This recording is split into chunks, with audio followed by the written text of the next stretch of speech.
என் அன்பார்ந்தவர்களே, தனிமை, இனிமை, அதை நம்ம வலிமையாகிக்கணும்.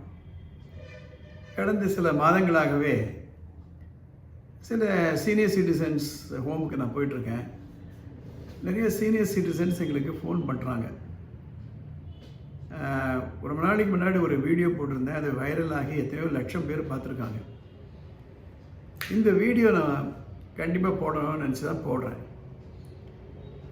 ஒரு வயசுக்கு மேலே கொஞ்சம் யோசனை பண்ணி பார்த்தீங்களன்னா, கண் இருக்கும் ஆனால் தெரியாது, காது இருக்கும் ஆனால் கேட்காது, கை இருக்கும் ஆனால் சுவாதீனம் இருக்காது, கால் இருக்கும் நடக்க முடியாது, பணம் இருக்கும் ஆனால்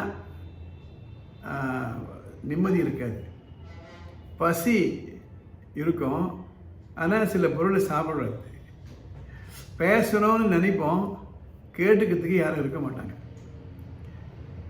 இது especially this is becoming a serious problem in our country. எதனால் சீரியஸ் ப்ராப்ளம் அப்படின்னா, we were not used to be loneliness. We are not used to be lonely actually. பெரிய குடும்பங்கள், தாத்தா காலத்தெல்லாம் பார்த்தீங்கன்னா 6 குழந்தை 8 குழந்தை 16 பேர்த்து பெருவாழ்வு வாழணும்னு சொல்லுவாங்க. அந்த மீனிங் வேறு. ஏன்னா நிறைய குழந்தைகள். என்னோடைய கூட பிறந்த 8 பேர். எங்கள் அப்பா அம்மாலாம் 96 94 வயசு இருந்தாங்க, சந்தோஷமாக இருந்தாங்க. பேரம்பேத்திகள் இருந்தாங்க, பெரியவங்க இருந்தாங்க. ஒவ்வொரு குழந்தைக்கும் சித்தி, சித்தப்பா, பெரியப்பா, அத்தை, இவங்கெல்லாம் இருப்பாங்க. And we were not used to be ஒரு ஜாயிண்ட் ஃபேமிலி இருந்து பழக்கமாக போயிடுது எல்லாருக்குமே. ஆனால் இன்றைக்கி பார்த்திங்களன்னா, வேலை நிமித்தமாக வெளிநாட்டுக்கு போகணும் என்று ஒரு நிர்பந்தம் வந்தாச்சு.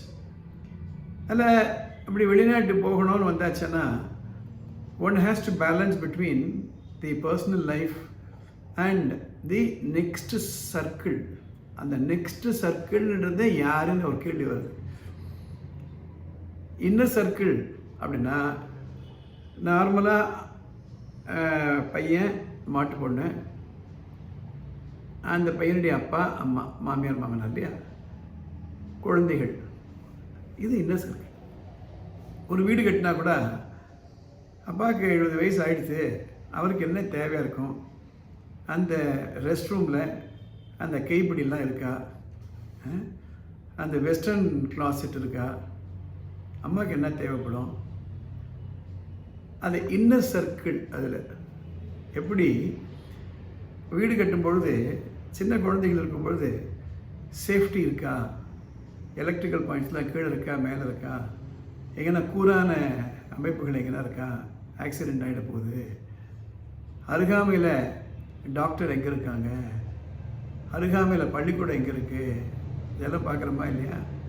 ஏன்னா ஸ்மால் சில்ட்ரன் ஆர் தேர். அதே மாதிரி do we take care of the parents also ஒரு கேள்விக்குறி வருது. அடிக்கடி வெளிநாட்டுக்கு போகக்கூடிய தம்பதிகள் இருக்காங்க. நான் பொண்ணோ மாப்பிள்ளையோ அங்கே இருக்காங்கன்னா, இது எப்படி போகும்னா, 12th வரைக்கும் பையன் படிப்பான், அதுக்கப்புறம் ஏதோ ஒரு காலேஜில் சேருவாங்க. அந்த காலேஜ் எங்கேன்னு சொல்ல முடியாது. பெரும்பான்மையான காலேஜில் அவங்க ஹாஸ்டலில் எடுத்துருவாங்க. அதுக்கப்புறம் படிப்பு முடிச்சுட்டு இப்போ நிறைய பேர் வெளிநாட்டுக்கு போக ஆரம்பிச்சிட்டாங்க. பல காரணங்கள். நம்ம நாட்டில் வேலை வாய்ப்பு இவங்களுக்கு தகுந்த மாதிரி கிடைக்கல, வருமானம் இல்லை, அதிகமான வருமானம், அதே மாதிரி வெளிநாட்டு மோகம், இதெல்லாம் போயிட்டு அங்கே போன உடனே அவங்களுடைய வாழ்க்கையை ஆரம்பிக்குது. எடுக்கச்சே விசா, அந்த விசா ஸ்டேட்டஸு, அந்த ஸ்டேட்டஸ் ஆனவுடனே வீடு கட்ட ஆரம்பிக்கிறாங்க. வீடு கட்டி அதுக்கப்புறம் அந்த லோனு, அநேகமாக அந்த 4-5 வருஷத்தில் கல்யாணம் பண்ணிப்பாங்க, குழந்தைகள் வந்துடும். அதுக்கப்புறம் அந்த குழந்தைகளுக்காக உழைக்கிறது, காலையிலேருந்து ராத்திரி வரையில் மறுநாள் கடத்தில் வேலைக்கு இருக்குமா இருக்காதான்னு ஒரு கேள்வி வரும். ரிசெஷன் வந்துடும். அங்கெல்லாம் வெளிநாட்டில் போயிட்டு நம்ம சொந்தக்காரங்க இல்லாதனால கையில் எப்போவுமே பணம் இருக்கணும். அது அமெரிக்கா போன்ற நாடுகளில் கடன் நிறைய வாங்கலாம். அதனால் ஒரு வீடை வாங்கி போட்டுருவாங்க, ஒரு வண்டியை வாங்கிடுவாங்க. உண்மையிலே அங்கே கார் இல்லாமல் வெளியில் போக முடியாது சில இடங்களில். 2 பேரும் ஒர்க் பண்ணிருந்தா 2 கார் வேணும். அதுக்கு தகுந்த மாதிரி கராஜ் வேணும். குழந்தைகளை ஸ்கூலில் சேர்க்கணும். அந்த ஸ்கூலில் சேர்க்கும்போது அதுக்காக உண்டான அதில் இருக்கக்கூடிய பிரச்சனைகள்லாம் இருக்கும். வெளிநாட்டுக்கு போனவங்க உடனே இங்கே வர முடியாது. ஏன்னா விசா ப்ராப்ளம் வரும். அதுக்கப்புறம் அடுத்து பெரிய வெயிட்டிங். என்ன வெயிட்டிங்னா green card waiting. Green card apply ஆகிடுது அப்படின்னா அந்த க்ரீன் கார்டு வரைக்கும் வெளியில் அந்த நாட்டை விட்டு வெளியில் வர முடியாது. அப்படியே வரதா இருந்தாலும் ஒரு டிக்கெட்டுக்கு கிட்டத்தட்ட $1200. ஒரு டாலர் $80 கேல்குலேட் பண்ணி பாருங்கள். கிட்டத்தட்ட $1,00,000. ஹஸ்பண்ட் அண்ட் ஒய்ஃப் ஒரு குழந்தை இருக்குது அப்படின்னா $3,00,000 ஆயிரும். அது தவிர சொந்தக்காரங்களுக்கு எதனா வாங்கிட்டு வரணும். ஸோ இதெல்லாம் பார்க்கும் பொழுது பல இடங்களில் நாம் அங்கே வரல, அப்பா அம்மா நீங்கள் வந்துடுங்க அப்படின்பாங்க. ஸோ பொண்ணுடைய அப்பா அம்மா ஒரு 6 மாதம், பையனுடைய அப்பா அம்மா ஒரு 6 மாதம் இப்படியே டேர்ன் எடுத்துகிட்டு போவாங்க. எதனால் அப்படின்னா குழந்தைகள் பார்த்துக்கிறதுக்கு தேவையாக ஆசையோடு தான் போவாங்க. அவங்களும் ஆசையோடு தான் கூப்பிடுவாங்க. இது எது வரையில் இந்த ஷட்டிலிங் இருக்கும் அப்படின்னா ஒரு 70-75 வயசு வரையில். அதுக்கப்புறம் இவங்களும் பெரியவங்களும் போகாமல் இருக்கிறது நல்லது. ஏன்னா அங்கே போய் சிக்னஸ் வந்தாச்சு அப்படின்னா ஹாஸ்பிட்டலில் ரொம்ப கஷ்டம். மெடிக்கல் பில்லாம் எக்கச்சக்கமாகிடும். இங்கே ஏதோ சளி ஜலதோஷம் வருது, இல்லை வயிற்று வலி வருது, ஏஜ் ரிலேட்டட் இருக்குன்னா டக்குன்னு அருகாமல் இருக்க டாக்டர் போகலாம். ஒரு $100 கொடுத்தோம்னா ஒரு மாத்திரை கொடுத்துருவார். அங்கே அப்படி கிடையாது.